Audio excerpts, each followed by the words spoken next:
public. But we do want everyone to know that there are some things like food and other vending items you will have to pay for, even some of the game activities like the train, the pony ride. The games, Mr. Joe always brings a game here that the kids can play, and as Mr. Joe puts it, you know, you pay to play, but you're always a winner with Mr. Joe. Yes.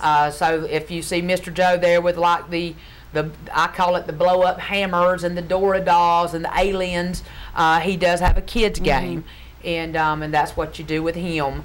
Like you said, the pony rides and the kiddie train, that will be an additional charge. The water slides, the bounce house, and the sand pit for the children, there is not a charge. Food vendors, Coke wagon, there will be charges associated with that, and those prices will be set by the individuals who actually have those exhibits or vending sites here. Okay. Well, sounds great. For more information on the Summer Beach Bash, visit our website, cityofdouglas.com, and we still have like 1 or 2 spaces left. So if you're a community resource agency or a vendor who would like to participate, call Pattie's office at 912-384-5161, and we'll be glad to get some information to you. But mark the date, coming up soon, June the 3rd from 4 p.m. until 9 p.m. in the vacant lot across from City Hall for the Summer Beach Bash. And really quick, before we end this segment here, if you're interested in being a volunteer for this event, please, I do encourage you to contact my office at 912-384-5161, or feel free to send me an email at pmerritt@cityofdouglas.com, because I could definitely utilize some adult volunteers for this event. So if you're in the community and you'd like to be a volunteer, give me a call. Great. Thank you, Pattie. Thank you, Georgia. We'll be back with more Douglas on My Mind right after this break.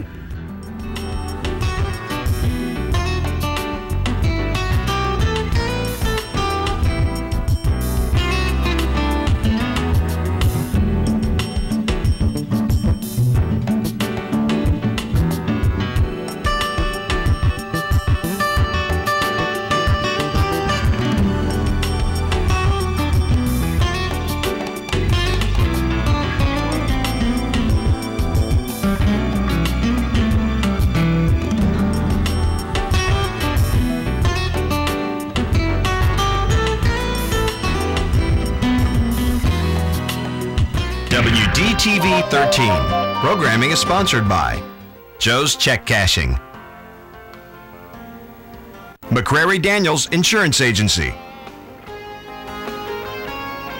Roscoe Allen Jr. and Gubas Modular Buildings in Ocilla, Georgia. We proudly support local programming on WDTV 13.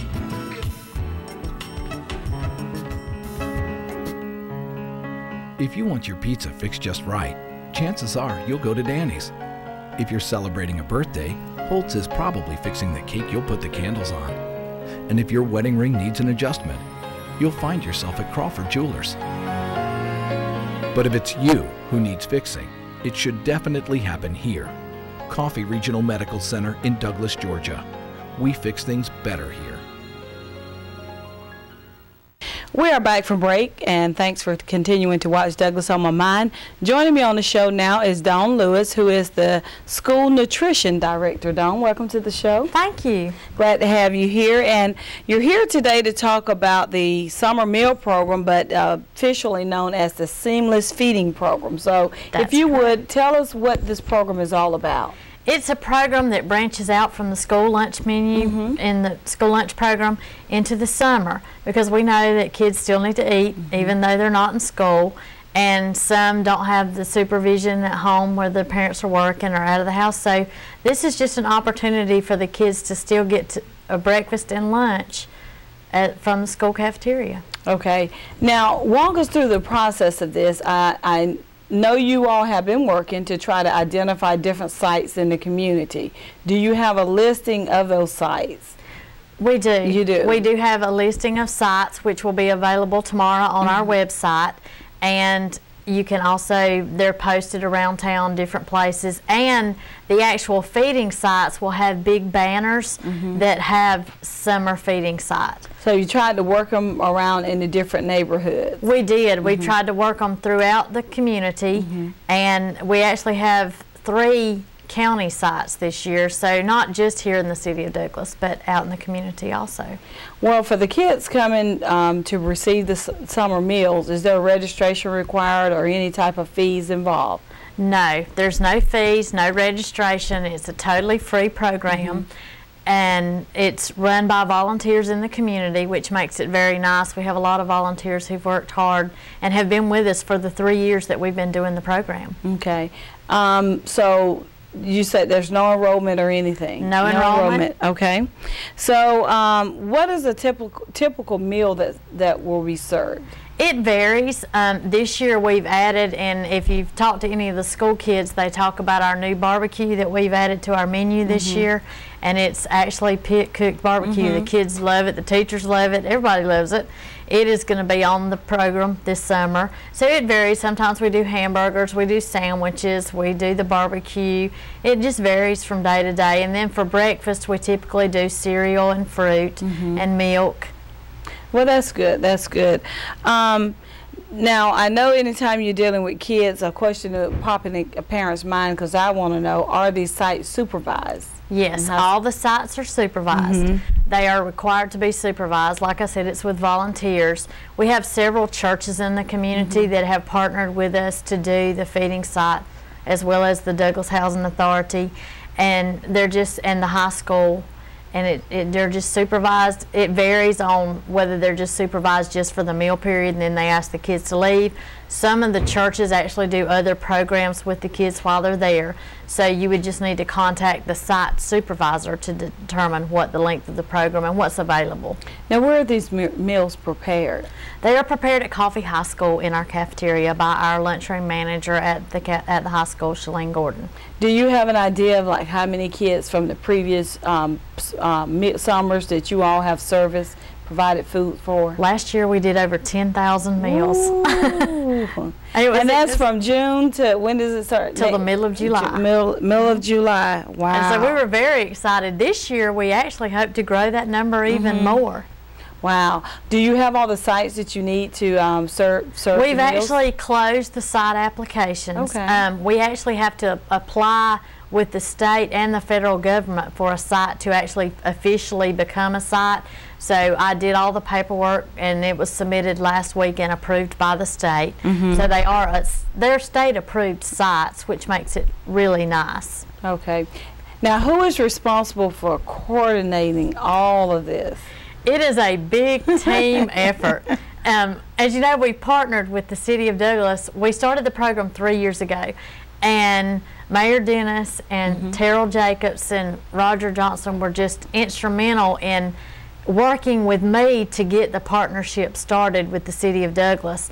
So it's not just a one-person show. Right. It's a big team effort, and then all of the site supervisors that volunteer their churches or their community venues. So I can't just say there's one person. It's a team of over 100 that actually work together to get this job done. Well, we commend the Board of Education for stepping up too, even though the city is involved, applying for the application or whatever to be able to serve these meals, because when the kids are in school during the year, some of them, those may be the only meals that they get for the day, what they receive at school. So with school being out, they can continue to receive a nutritious meal, without going hungry. So that is very great that you all are providing this for the kids of Coffee County. We're excited, and it has really been a great program. And I'm out in the schools, and I do see from time to time children that those are the only 2 meals they get.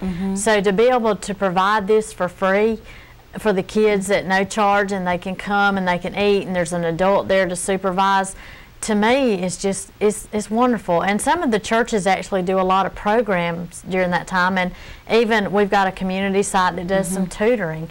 So it's just great to have this opportunity, and I'm just appreciative to the community of Coffee County for saying, hey, we'll step up to the plate and help you do this. Okay. Well, I know earlier you mentioned that this will be posted on your website. If you don't mind, give us the website, and I don't know if there's a number that individuals can call as well, and if the Board of Education has a social media page, everywhere this may be listed or where they can get information, if you would give us that information now. We do, and they can call direct to the Board of Education at 912-384-2086 and ask for me. We can send the site list to them. I know I've had a lady from PCC that came by and picked it up and posted it on their bulletin board. And so we can put it anywhere that if anybody wants a copy of all the sites, it's a free document. We'll email it, we'll mail it, however they need to get it. But you can also go on the coffee.k12.ga.us website for the Coffee County school system and access it that way as well. Okay. Well, great. Anything else about the program you would like to share before we leave today? I'm just excited, and we encourage the kids to go to these sites, and some of them have breakfast and lunch, some of them only serve breakfast, but if you'll call us, we'll give you the contact information of the person in charge of the site. And we encourage parents to check it out, go by. They can't eat, obviously, because it is for children 18 and under, and so any child 18 or under can go and eat for free. But the parents are welcome to just come visit the site and just see what's out there. We have the Roundtree Center, Bridging the Gap, the Restoration Move of God Deliverance Center. We have the high school. We have our Career Academy will be a site, the First Baptist Church, Gladys Coley Resource Center, Shiloh Missionary Church, the Lighthouse Church of God, and Seta Davida Ministries, which is out south of town, and the Atco Youth Center. We actually service Atkinson County as well, Gaines Chapel, and this year we've also added the City of Nichols. That's great. So we've got a lot of sites where people can go. Okay. Well, sounds good. Well, Dawn, thanks for sharing this information and for being on the show today. Thank you for having me. You're welcome. We'll be back with more Douglas on My Mind right after this break.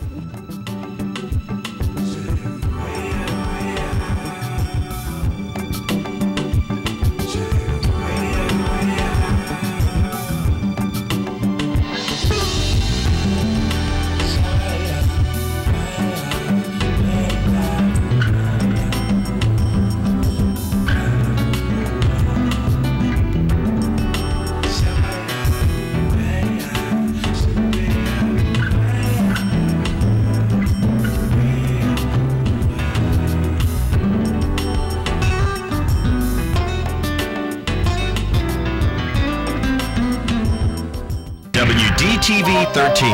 Programming is sponsored by Men in Black and Roscoe Allen Company. 100 Men in Black working to bring unity to our community since 2002. Boss Riders and Roscoe Allen Company. The Boss Riders serving the Coffee County community for over 20 years. Dewey Hayes Jr., attorney at law, selected to the top 100 trial lawyers in the state of Georgia. Programming WDTV 13 with offices in Atlanta and Ocilla, Georgia. Storage Solutions, etc., locally owned and operated and located at 1010 Bowens Mill Road, Southeast in Douglas. We are back from break, and joining me on the show today is Carol Morgan, who is the president of the Douglas Coffee County Historical Society. Carol, welcome to the show. Thank you very much. Glad to be here. Glad to have you here, and a lot of people may not know it, but here we have recently formed the Coffee County Historical Society. If you would, just tell us a little bit why was there a need for your group to form and organize? Well, about a little over a year ago, you called asking for volunteers to serve on a committee to consider some kind of management for the museum. Yes. And I think it developed from there. Our bylaws were approved in February.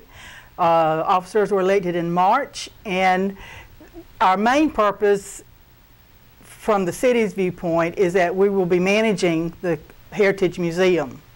But we will also be collecting, disseminating, reaching out to the community in general, not just Douglas, Coffee County, to preserve and protect our history. So I believe all in that you name your focus, what you all are going to be doing. So even though you say you're going to be managing the Heritage Station Museum, you will be doing other outreach projects. We in have the community several projects on plans at this point. We're doing Sherman's March through Georgia's 150th anniversary, and we are coordinating some of the things that have been given to the museum from local people with that, as well as we're going to invite social studies teachers during pre-planning to come for a social and to tour the museum and to look at the things that we plan to do for kids and field trips and just fun things in history. Well, I think that is so great.